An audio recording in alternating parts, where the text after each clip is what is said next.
The problem is that most people don't know how bad it is. The internet infrastructure is very, very vulnerable.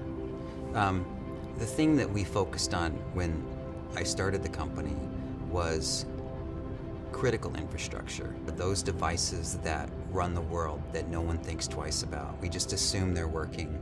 That might be an electric utility, or a substation, or your natural gas distribution, or your water and sewer. We take them for granted. Instructions on how to hack or disable those devices can be easily found online. The technology available and used by hackers is advancing in sophistication far faster than technology to defend against them. Just take the Yahoo hack, for example, where 1 million email addresses were lost. I mean, that's a bad hack. It's the biggest on history, but it's not, in our view, the most noteworthy. The most noteworthy from our perspective is that the NSA got hacked. The NSA has unlimited budget and unlimited manpower, and they're usually the hackers. But that they got hacked is a clear demonstration of how vulnerable things are. So, in very simple terms, the application of our technology to a network is analogous to a cloak. Everybody's seen Harry Potter, and when he whips out that little cape that makes things invisible, our software is the technical equivalent of that. So when those devices are deployed in front of something, that something is invisible.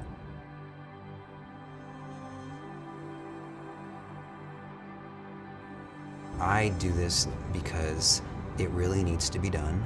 I made a commitment that if F5 turned out well, that I would donate a significant portion of those winnings to charities that were consistent with my belief structure. The project I'm most invested in and actually most proud of the outcome is a project based in Guatemala, where we have a factory that produces point-of-use water filters out of clay and sawdust.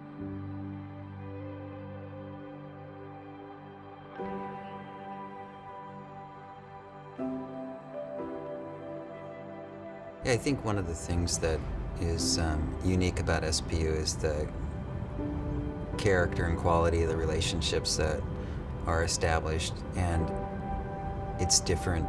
We have to go to church together, we have to go to class together, and then we do mischief together. And that was a bonding experience for me on a couple of accounts, and a couple of my dearest lifelong friends were guys I met at SPU. I've reflected on it, and I think one of the really important things that I learned at SPU was not necessarily in the classroom, but just as a result of being on campus and living in a different place. I had a very conservative upbringing, and to be in an environment where you were living and learning with people who weren't nearly as strict, but still had every bit as grounded a faith, was an eye-opening experience for me, and that's something that I have appreciated and continue to appreciate, which is the breadth of approaches that God accepts and embraces.